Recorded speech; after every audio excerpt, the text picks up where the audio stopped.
യേശുക്രിസ്തുവിന്റെ പീഠാനുഭവ സ്മരണയിൽ ക്രൈസ്തവ വിശ്വാസികൾ ഇന്ന് ദുഃഖവെള്ളി ആചരിക്കുന്നു.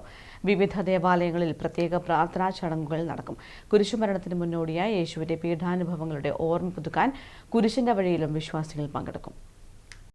2000 വർഷങ്ങൾക്ക് മുൻപ് ദൈവപുത്രൻ മനുഷ്യനായി അവതരിക്കുകയും മനുഷ്യകുലത്തിന്റെ പാപങ്ങൾക്ക് പരിഹാരമായി കുരിശുമരണം വരിക്കുകയും ചെയ്തതായാണ് വിശ്വാസം. കുറ്റക്കാരനെന്ന് വിധിക്കപ്പെട്ട് ഗാഗുൽത്താ മലയിലൂടെ കുരിശിനൊപ്പം ചാട്ടവാറടി ഉൾപ്പെടെയുള്ള ക്രൂരമർദ്ദനങ്ങളും പരിഹാസങ്ങളും ഏറ്റുവാങ്ങിയുള്ള യേശുവിന്റെ മരണയാത്രയുടെയും പിന്നീട് കുരിശിലേറ്റപ്പെട്ടതിന്റെയും അനുസ്മരണമാണ് ദുഃഖവെള്ളി. പ്രാർത്ഥനയിലൂടെയും ഉപവാസത്തിലൂടെയും വിശുദ്ധിയോടെ ആചരിക്കുന്ന ദുഃഖവെള്ളിയാണ് വിശുദ്ധവാരത്തിലെ ഏറ്റവും പ്രധാന ദിനമായി കണക്കാക്കുന്നത്. ദുഃഖവെള്ളി ദിനത്തിൽ ദേവാലയങ്ങളിൽ വിശുദ്ധ കുർബാന ഉണ്ടാകില്ല. പകരം യേശുവിന്റെ പീഡാനുഭവം അനുസ്മരിച്ചുള്ള ചടങ്ങുകൾ നടക്കും. കുരിശിന്റെ തിരുശേഷിപ്പ് ചുംബനം, പീഡാനുഭവ വായനകൾ, കുരിശിന്റെ വഴി എന്നിവയും നടക്കും. നഗരി കാണിക്കൽ ചടങ്ങിന്റെ അവസാനം രാത്രി യേശുവിന്റെ പ്രതീകാത്മകമായ മൃതദേഹം പെട്ടിയിലടയ്ക്കുമ്പോൾ ദുഃഖവെള്ളി ദിനത്തിലെ ആചാരങ്ങൾ സമാപിക്കും. ഈ ത്യാഗസ്മരണയുടെ ദിനത്തിൽ കുരിശുമല തീർത്ഥാടനങ്ങളും വിവിധയിടങ്ങളിൽ നടക്കും.